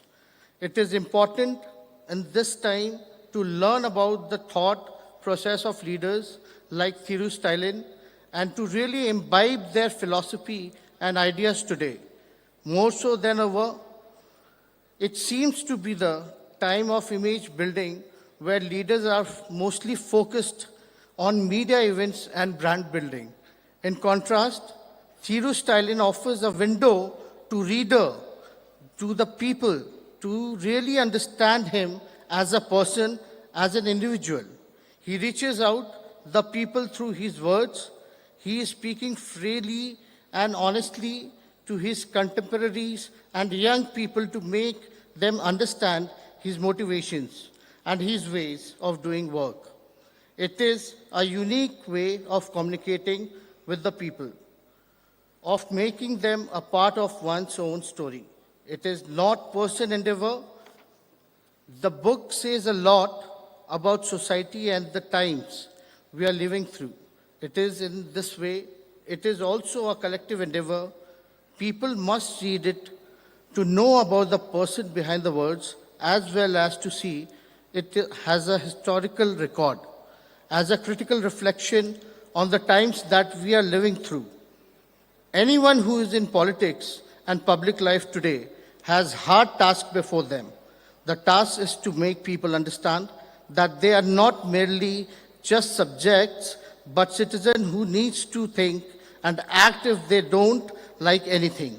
If they want to change something in society, they need to question and work towards changing their circumstances. It will require not only cleverness, but a deeper understanding of the society and how it's structured. It is through understanding the questioning that change can come. Engaging with this important book could be one of the ways in which people of this great state can come to communicate with the political leadership. Thiru Stalin knows the pulse of the people, the pulse of the society. He answers questions that people have in their minds. To read this book means to understand his vision, his politics. I would urge everyone to read it and engage with it critically. It is aptly titled, One Among You. I congratulate the CM for carrying forward the rich legacy of Tamil Nadu politics of social justice and social transformation, and to have taken the important task of writing his memories of the grand contribution of his family and party to nation building. I hope that this book will be widely read, discussed, and commented upon. I read it with much interest and have learned a lot of it about the history, culture, and the politics of the great state. It is a wonderful, critical, and timely contribution to the conversation we are having about politics in contemporary India. The trajectory of Dravidian politics and its commitment of social justice and equality makes everybody proud. Tamil Nadu has the highest proportion of reservation, and it occupies highest position in all human development indicators, thus shattering several myths relating to the reservation, etc.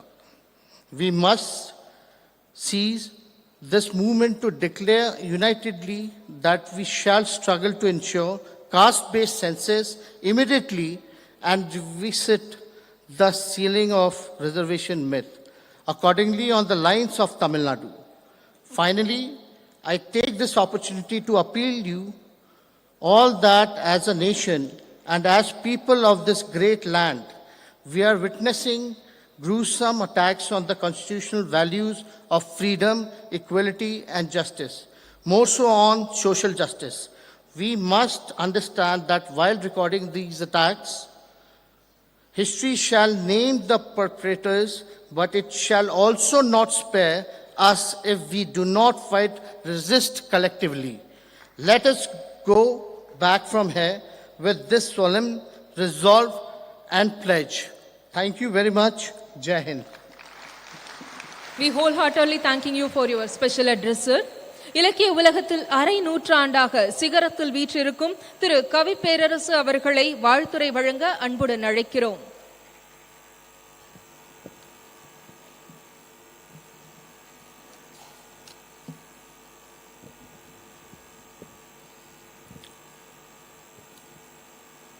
ஒவ்வொருவருக்கும் வணக்கம். இது பெரிய மேடை மற்றும் அரிய மேடை. ஒரு மேடை பெருமை உருவது அலங்காரத்தால் அல்ல, நீள அகலங்களால் அல்ல. ஒரு மேடையின் பெருமை என்பது அதன் உள்ளடக்கம் மற்றும் உரையாற்றும் பெருமக்கள்.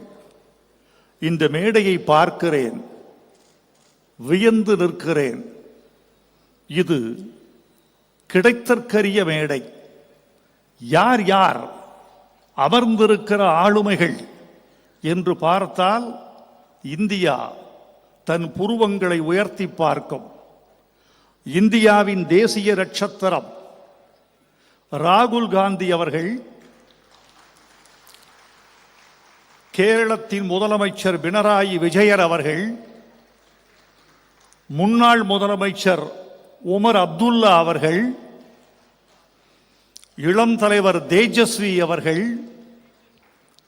அமைச்சர் துரைமுருகன் அவர்கள், நாடாளுமன்ற உறுப்பினர்கள் அண்ணன் டி.ஆர். பாலு அவர்கள், கனிமொழி கருணாநிதி அவர்கள், என் இனிய சகோதரர் சத்யராஜ் அவர்கள், இத்தனை பெருமக்களால் இந்த மேடை உயர்ந்து நிற்கிறது. இந்த மேடை, இவ்வளவு பெரிய மேடையில் எங்கள் தமிழ்நாட்டு முதலமைச்சர் முன்னேறும் சூரியன் MK ஸ்டாலின் அவர்கள் தான் எழுதிய சுயசரிதையை தேசிய அடையாளங்களோடு வெளியிடுகிறார். ஒரு மாநிலத்தின் முதலமைச்சர், இந்த மாநிலத்தின் கதை, ஆனால் தேசிய அடையாளத்தோடு வெளியிடுகிறார். இத்தனை பெருமக்களை ஒன்று திரட்டி நிலாவையும் வானத்து மீனையும் காற்றையும் நேர்பட வைத்தாங்கே, குலாவும் அமுத குழம்பை குடித்தொரு கோல வெறி படைத்தோம், உலாவும் மனச்சிறு புள்ளினை எங்கடும் ஓட்டி மகிழ்ந்திடுவோம் என்று ஒரு மகாகவியன் சொன்னது மாதிரி நிலாக்களையும் நட்சத்திரங்களையும் ஒரு மேடையில் கூட்டி வைத்திருக்கிறார். எப்படி இந்த ஆளுமை இவருக்கு எப்படி ஏற்பட்டது? இந்த சிந்தனை எப்படி முளைத்தது? இன்று நேற்று வந்த சிந்தனையா? இல்லை. இந்த நூலை படித்தால் எனது இந்த கேள்விக்கு விடை கிடைக்கும். நீங்கள் ஒவ்வொருவரும் இந்த நூலை வாசியுங்கள். இந்த நூலை முழுக்க வாசிக்க முடியவில்லை என்றாலும் முதலமைச்சர் MK ஸ்டாலின் எழுதியிருக்கும் அந்த முன்னுரையை மட்டும் மனப்பாடம் செய்து தமிழ்நாட்டு பேச்சாளர்கள் மேடைகளில் ஒப்புவியுங்கள். இந்த விஷயம் சாதாரணமாக ஒரு நாளில் தோன்றியதல்ல. 1970 பேரறிஞர் அண்ணாவின் பிறந்த நாளை ஓர் இளைஞன் கொண்டாடுகிறார். அந்த மேடைக்கு யார் யார் வர வேண்டும் என்று அந்த இளைஞன் தீர்மானிக்கிறார். தமிழ்நாட்டு முதலமைச்சர் முத்தமிழறிஞர் கலைஞர், ஆந்திராவின் முதலமைச்சர் பிரம்மானந்த ரெட்டி, புதுச்சேரியின் முதலமைச்சர் ஃபாரூக், இந்த 3 பேரையும் ஒன்று கூட்டி ஒரு மேடையில் 3 முதலமைச்சர்களை மொத்தமாக்கி அந்த 17 வயது இளைஞன் விழா நடத்தினார். அந்த 17 வயது இளைஞனுக்கு பெயர் முத்துவேல் கருணாநிதி ஸ்டாலின் என்ற இதே முதலமைச்சர். இவருக்கு பிறவி குணம் செயல்படுவது, சிந்திப்பது, விரிந்து உரையாடுவது, களம் காண்பது என்பதெல்லாம் அவருக்கு பிறந்த குணம், உதிரத்தில் ஊறிய குணம். அண்ணா, பெரியார், கலைஞர் என்ற 3 பேருடைய ஆளுமைகளையும் தனக்குள் வாங்கி நடைபோட வேண்டும் என்ற வேகம் அவருக்கு இருக்கிறது. போதிக்க பிறந்த காலம் முடிந்து சாதிக்க பிறந்த யுகத்துக்கு இந்த 69ஆம் வயதில் MK ஸ்டாலின் அவர்கள் எட்டு வைக்கிறார். கடந்த 9 மாதங்களில் தமிழ்நாட்டை இந்த இந்தியாவே அண்ணாந்து பார்த்து கொண்டிருக்கிறது. எப்படி சாதனைகள் ஒன்றா இரண்டா? அந்த சாதனைகளை சொல்வதற்கு நான் கலைஞரின் ஓமையைத்தான் கடன் வாங்க வேண்டியிருக்கும். முதலமைச்சர் MK ஸ்டாலினின் சாதனைகளை சொல்ல வேண்டும் என்றால் 1000 நாவு படைத்த ஆதிசேஷன் கூட கம்பனிடம் ஒரு நாவை கடன் வாங்க வேண்டியிருக்கும். ஒரு நாள் பார்த்தால் பெண்களுக்கு இலவச பயணம், மறுநாள் பார்த்தால் பெட்ரோல் விலை குறைப்பு, ஒரு நாள் பார்த்தால் 7.5 இடஒதுக்கீடு, மறுநாள் பார்த்தால் இலவச கட்டணம், ஒரு நாள் இந்தியாவிலேயே உயர்ந்த பொருளாதார ஆலோசனை குழு, மறுநாள் ஆலயத்திலே தமிழ், அர்ச்சகர்கள் நியமனம். இப்படி தினந்தோறும் ஒரு புதிய சாதனை. நேற்று ஓடிய தண்ணீர் இன்று ஓடிக்கொண்டிருந்தால் அதன் பெயர் நதி அல்ல. இன்று ஓடுகிற தண்ணீர் புதிதாக இருந்தால்தான் அதற்கு பெயர் நதி. இன்றைக்கு ஒரு சாதனை புதிதாக இருந்தால்தான் அதன் பெயர் அரசு. அந்த அரசு என்ற திட்டத்தை முதல்வர் MK ஸ்டாலின் அவர்கள் நெஞ்சில் ஏற்றி செயல்படுத்திக் கொண்டிருக்கிறார். இது எப்படி வந்தது? இந்த குணம், இந்த சாதிக்கிற பெருங்குணம் எப்படி வந்தது? எவன் ஒருவனுக்கு கொள்கை பிடிவாதம் இருக்கிறதோ அவனுக்குத்தான் சாதிக்க தெரியும். கொள்கை பிடிவாதம் என்பது ஒரு தமிழச்சியின் கற்பை போன்றது. ஒரு தமிழச்சி தன் கற்பில் எவ்வளவு பிடிவாதமாக இருப்பாளோ, ஒரு தலைவன் தன் கொள்கையில் அப்படி பிடிவாதமாக இருப்பான். அந்த கொள்கை பிடிவாதம் எப்படி வந்தது என்பதை இந்த நூலில் ஒரு சாட்சி கண்டுபிடித்தேன். முதலமைச்சர் அண்ணா 16 வயது இளைஞன். அண்ணா, உங்களுக்கு பாராட்டு விழா எடுக்க வேண்டும் என்று கேட்கிறார். உடல்நலமில்லை தம்பி, போயிட்டு வாங்குறாரு. இல்லை, நான் கேட்கிற தேதியில் நான் கேட்கிற இடத்திற்கு நீங்கள் வந்தால் நான் மகிழ்ச்சி அடைவேன். அப்போது அண்ணா சொன்ன வார்த்தை கல்வெட்டில் பதிக்கப்பட வேண்டிய வார்த்தை. அதைத்தான் என் வாழ்வில் நான் கிடைத்த மிகப்பெரிய பாராட்டு என்று கருதுகிறேன் என்று முதல்வர் MK ஸ்டாலின் எழுதியிருக்கிறார். அண்ணா சொன்ன வார்த்தை சரியா போச்சு, பிடிவாதத்தை உங்க அப்பனை விஞ்சி விடுவாய் போல் இருக்கிறதே. இது அண்ணா சொன்னது. அண்ணா சொன்ன அந்த பிடிவாதம் தான், கொள்கை பிடிவாதம் தான் இவரை இந்த உயரத்திற்கு கொண்டு வந்திருக்கிறது என்று நான் நினைக்கிறேன். இன்னொன்று, என்னை போன்றவர்கள் அவரை பக்கத்தில் இருந்து நேசிப்பதற்கும் அவரை மதிப்பதற்கும் இவரை உயர்த்தி பிடிக்க வேண்டும் என்று கருதுவதற்கும் உரிய மிக முக்கியமான காரணம் அவரது மொழிப்பற்று. அந்த மொழிப்பற்று என்பது ஒரு நாளில் இரு நாளில் வந்ததல்ல. அவர் ரத்தத்தில் ஊறிய குணம், இதயத்தின் துடிப்பின் ஓசையில் இந்த தமிழ் பற்று கேட்டுக்கொண்டே இருக்கிறது. திராவிட இயக்கத்தினுடைய கொள்கைகள் ஒவ்வொரு தலைமுறைக்கும் கடத்தப்பட்டு கொண்டே வருவதற்கு காரணம் கொள்கைதான், கொள்கை பிடிப்பு தான், மொழிப்பற்று தான், சுயமரியாதை தான், பகுத்தறிவு தான். இந்த கொள்கைகளை தாண்டித்தான் ஒரு நூற்றாண்டு பயணிக்கிறது. அவருடைய மொழிப்பற்று சாதாரணம் அல்ல.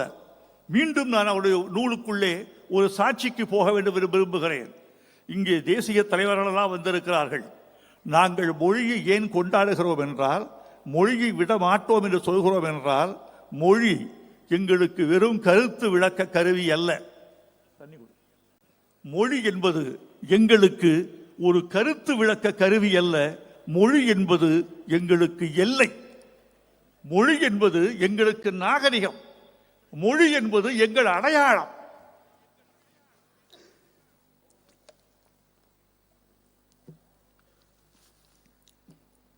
இதற்கு மொழியை நாங்கள் பிடித்துக் கொண்டதற்கு காரணம், நான் சொன்னால் ஒரு தமிழ் கவிஞன் சொல்கிறார் என்று இருக்கும். நான் அறிஞர் பெருந்தகை அம்பேத்கர் அவர்களை தொலைக்கணைக்கிறேன். இந்தியா முழுக்க பேசப்பட்ட மொழி தமிழ் மொழி என்பதற்கு அம்பேத்கர் சாட்சி சொல்கிறார். Tamil or Dravida was not the language of South India, but before Aryans came, it was spoken all over India from Kashmir to Cape Comorin. இதை சொன்னவர் அம்பேத்கர் அவர்கள். அண்ணா சொன்னால் நிராகரிக்கலாம், பெரியார் சொன்னால் சந்தேகப்படலாம். அம்பேத்கர் சொன்னார் இந்த கருத்தை. இந்தியா முழுக்க பேசப்பட்டிருக்க வேண்டிய மொழி இன்றைக்கு 32,87,263 சதுர கிலோமீட்டருக்கு பேசப்பட்டிருக்க வேண்டிய தமிழ் மொழி, இந்தியா முழுக்க பேசப்பட்டிருக்க வேண்டிய தமிழ் மொழி வெறும் 1,60,030 சதுர கிலோமீட்டர் கொண்ட தமிழ்நாட்டு எல்லைக்குள் சுருக்கப்பட்டிருக்கிறது. சுருக்கப்பட்டதற்கு காரணமே மொழியை பிற சக்திகள் அடித்து துரத்தி துரத்தி துரத்தி இந்தியாவிலிருந்து தெற்கு முறைக்கு திருப்பிவிட்டன. இருக்கும் நிலத்தையும் நாங்கள் இழந்து விட மாட்டோம், அதற்குத்தான் எங்களுக்கு மொழிப்பற்று. இருக்கும் கலாச்சாரத்தை இழந்து விட மாட்டோம், அதுதான் மொழிப்பற்று. கோவை மாணவர் மாநாட்டில் 70 இதே இளைஞர் அன்று பேசுகிறார், என் தாய்மொழிக்காக நான் உயிரை கொடுக்கவும் தயார். மேடையில் கலைஞர் இருக்கிறார். என் தந்தைக்கு சில பிள்ளைகள் இருக்கிறார்கள், நான் ஒருவன் போனால் அவர் ஒன்றும் கவலைப்பட மாட்டார். இப்படி பேசி வந்த குடும்பம் தான் இந்த தமிழ்நாட்டை ஆளுகிறது. ஏதோ மேலோட்டமாக வந்தவர்கள் அல்ல, கொள்கையை உதிரத்தில் ஊற்றிக்கொண்டவர்கள் அவர்கள். அதனால்தான் இவ்வளவு பெரிய இயக்கத்தை அவர்கள் கட்டிக்காக்க முடிகிறது. நித்தம் ஒரு சாதனையை அவர்களால் புண்டிக்கொள்ள முடிகிறது. மிக முக்கியமான செய்தி தோழர்களே, இந்த திராவிட மாடல் என்பது ஒரு நூற்றாண்டு இயக்கம் கட்டி காத்த கொள்கையின் பிழிந்த வடிவம். திராவிட மாடல் என்பது என்ன என்று பல பேர் கேட்கிறார்கள். முதலமைச்சரே பதில் சொல்லியிருக்கிறார். எங்கள் சமூக நீதி, சுயமரியாதை, பொருளாதாரம், சமூகம், இந்த நான்கினுடைய உரிமைகள் சமமாக சமத்துவமாக இந்த மக்களுக்கு வழங்கப்பட வேண்டும் என்பதுதான் திராவிட மாடல். இந்திய தலைவர்களை பார்த்து கேட்கிறேன், இந்த திராவிட மாடல் தான் உங்களை ஒன்றுபடுத்தக்கூடிய சக்தியாக கூட நாளை திகழலாம். தென்னகத்திலே தோற்றுவித்த இந்த செய்தி ஏன் வடநாட்டையும் ஆளக்கூடாது? இது பொது. உங்களுக்கு பிடிக்கவில்லை என்றால் திராவிட என்ற வார்த்தையை சற்றே தள்ளி வைத்துக் கொள்ளி கூட நீங்கள் எங்கள் தமிழ்நாட்டு மாடல் என்று கூட எண்ணிக்கொள்ளலாம், சமூக மாடல் என்று கூட எண்ணிக்கொள்ளலாம். இந்தியா முழுக்க சமத்துவம் பரவுவதற்கு இந்த திராவிட மாடலை கட்டி அமைத்து கொடுத்த இளையர் நம்முடைய முதல்வர் MK ஸ்டாலின் அவர்கள். இந்த நூலில் நான் பார்ப்பது என்ன தெரியுமா? நான் பெரியாரை, அண்ணாவை, கலைஞரை எண்ணி பார்க்கிற போது பெரியாரின் நீட்சி அண்ணா என்றும் அண்ணாவின் நீட்சி கலைஞர் என்றும் நான் கருதி கொள்கிறேன். MK ஸ்டாலின் அவர்களை நான் எப்படி கருத வேண்டும் என்று கருதுகிறேன் என்றால், இந்த மூன்று பேரின் நீட்சி என்று சொல்வதை விட இந்த மூன்று பேரின் திரட்சியாக ஆசைப்படுகிறவர் என்று நீங்கள் புரிந்து கொள்ள வேண்டும். அதை நோக்கித்தான் பயணப்படுகிறார். இந்த நூலில் நான் நெஞ்சில் எழுதி அப்பிக்கொண்ட ஒரு சம்பவம் ஒன்று உண்டு. 5வது திமுக மாநாடு காஞ்சிபுரத்தில் நடக்கிறது. லட்சிய சுடரை ஏந்தி ஒரு இளைஞர் கூட்டம் சென்னையிலிருந்து தொடங்கி அண்ணா சாலையில் தொடங்கி காஞ்சிபுரம் மாநாட்டுக்கு அந்த லட்சிய சுடரை ஏந்தி கொள்கிறது. காஞ்சிபுரத்தின் எல்லையிலிருந்து ஒரு இளைஞன் அந்த சுடரை தன் கையில் உயர்த்தி கொண்டு காஞ்சிபுரத்தின் நெடுஞ்சாலைகளில் வழியே ஓடுகிறார். ஓடி ஓடி அதை கலைஞரிடம், நாவலரிடம், பேராசிரியரிடம் அந்த இளைஞர் ஒப்படைக்கிறார். அப்படி தியாக சுடரை, திராவிட சுடரை ஒப்படைத்த இளைஞன்தான் இந்த தமிழ்நாட்டை ஆண்டு கொண்டிருக்கிற MK ஸ்டாலின் அவர்கள் என்பதை நீங்கள் யாரும் மறந்துவிடக் கூடாது. நான் இப்போது திருப்பி பார்க்கிறேன். அந்த மூன்று பேரிடமும் நீங்கள் கொடுத்த திராவிட சுடரை இன்று மூன்று பேரும் சேர்ந்து உங்கள் வசம் கொடுத்திருக்கிறார்கள். ஏந்தி கொண்டு ஓடுங்கள். நீங்கள் செல்கிற திசையெல்லாம் இருள் கிழியட்டும். நீங்கள் செல்கிற திசையிலெல்லாம் ஒளி பரவட்டும். நீங்கள் செல்கிற திசையிலெல்லாம் அக்னி தெரிக்கட்டும். ஓடிக்கொண்டே இருங்கள்.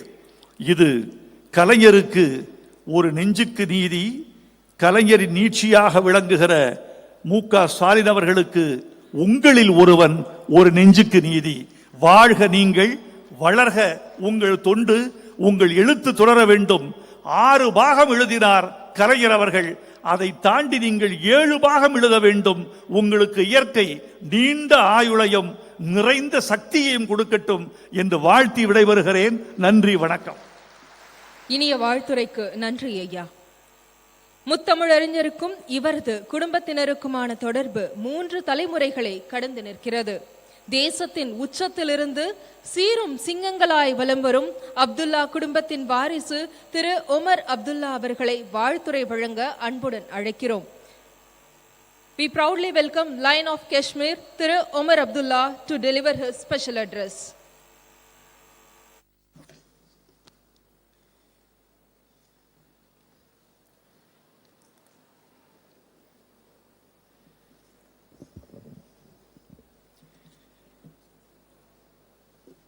जनाब MK स्टालिन जी, जनाब विजयन जी, जनाब Rahul Gandhi ji, Janab Tejasvi Yadav ji, Janab T.R. Balu ji, Janab Durai Murugan ji, Mohtarma Kanimozi Karunanidhi Saiba, dignitaries on the dais, assembled ladies and gentlemen, Vanakkam and Adab.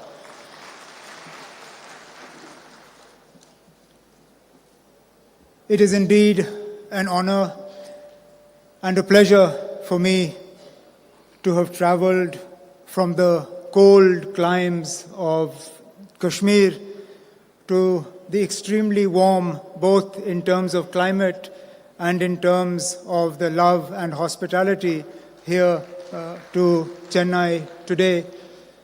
Srinagar, just to give you an idea, had snowfall 2 days ago. Last night, the temperature was -2. Today here in Chennai, I arrive and it is 35 degrees. So you'll understand why it's a little on the warm side. But more than the temperature, I'm here because of the warmth that exists in your hearts, and particularly in the heart of our host, the Honorable Chief Minister of Tamil Nadu, Shri Stalin ji, and I'll come to that. But first and foremost, I would like to congratulate him for the release of his autobiography, One Among Us. It is indeed an apt title for a book written by someone who has shown that he is indeed one amongst you, one amongst us, one amongst the people of Tamil Nadu. And he's not there by virtue of name, he's not there by virtue of inheritance, he's there by virtue of work. He's there by virtue of commitment, he's there by virtue of a track record. You don't become one amongst us because you are born to a particular family. Being one amongst a family opens a door for you, but it doesn't keep the door open. You become one amongst us, you become one amongst a people because the people identify with you, because the people reward you for the work that you have done, they reward you for your struggle, and in that there is no doubt that Chief Minister Stalin ji has struggled. He started, if you go through the book, and I obviously do not understand the language that it is written in, but I have had parts of it explained to me. He started not only at an extremely young age. I thought I and Tejasvi perhaps started early. But in the book I see that the Honorable Chief Minister started at the age of 13, and that too at the very grassroots level in the Assembly constituency, from where he then fought and won his Assembly election. Not only that, he struggled through detention. I have been detained more recently than he was, but 1 year of an unjust detention in jail is also something that adds to that struggle, it adds to building that character.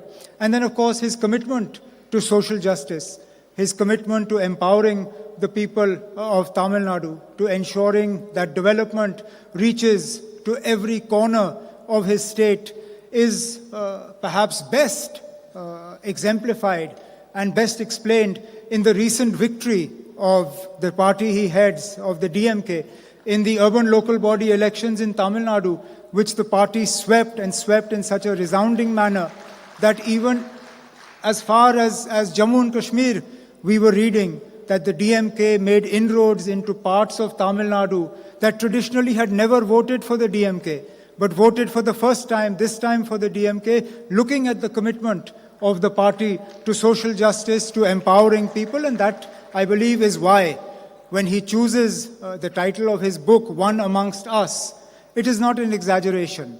It is something that the people of Tamil Nadu, through the use of their vote, have shown that yes, he is considered one amongst you, one amongst us, one amongst the people of Tamil Nadu, and therefore I would like to congratulate him for this book and hope that he has a long and successful political career so that politicians like to write in volumes. We don't like to write just one. So this, I hope, is the first volume, and over the course of a long and illustrious career, we will have many opportunities to release volume 2, volume 3, volume 4, and so on and so forth. So there will be many more volumes of the book. Now I come to another reason why I am here. In times of adversity, one knows who one's friends are. The people of Jammu and Kashmir, myself, my father, we went through a period of adversity that we could have seldom imagined. I don't think any of us thought that we would see what we did on the 5th of August 2019. And that's when we woke up to who our real friends were. Because a lot of people who we thought were friends were silent. A lot of people who we thought would speak up at the unjust way in which Jammu and Kashmir was treated, said nothing. A lot of people who we had great, close personal relations with, not only were silent, but were actually complicit and supportive of what happened on the 5th of August 2019.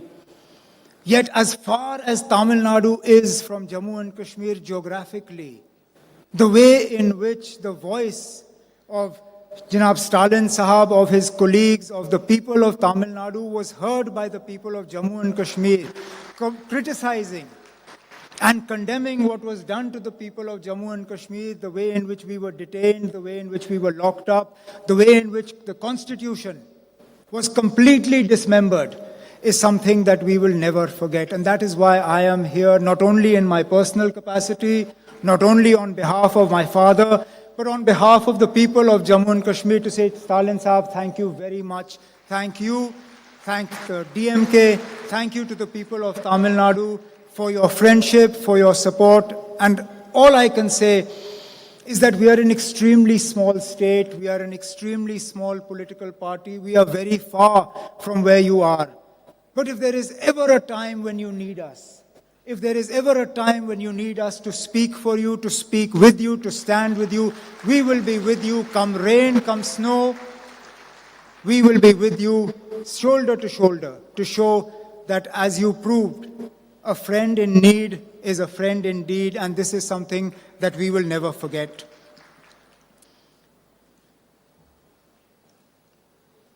Our nation stands at a crucial juncture today.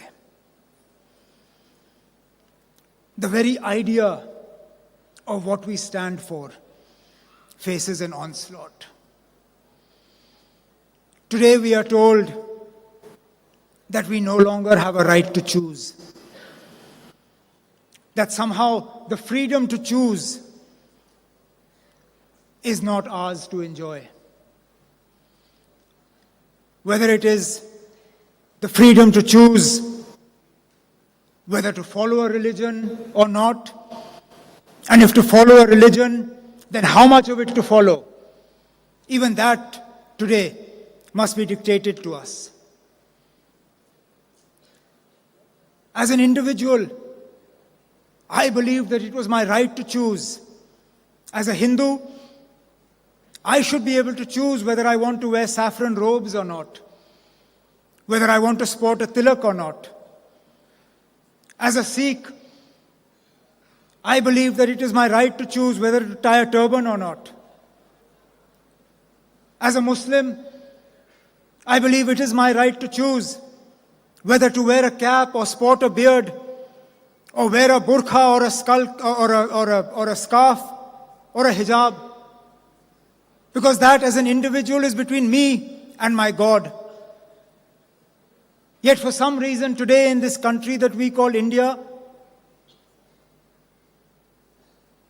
that choice, that freedom is to be denied to us. The freedom to choose what language I wish to speak, whether I wish to speak to my people in Kashmiri, in Urdu, in Hindi, in Tamil, in English. Somehow I am being told that choice, that freedom, threatens the idea of India. how I choose to dress, whether I wear a veshti, whether I wear a kurta pajama, whether I wear jeans or a t-shirt, that somehow that choice, that freedom, that offends the idea of India. But to my mind, it is that very freedom, that very choice, that is the idea of India.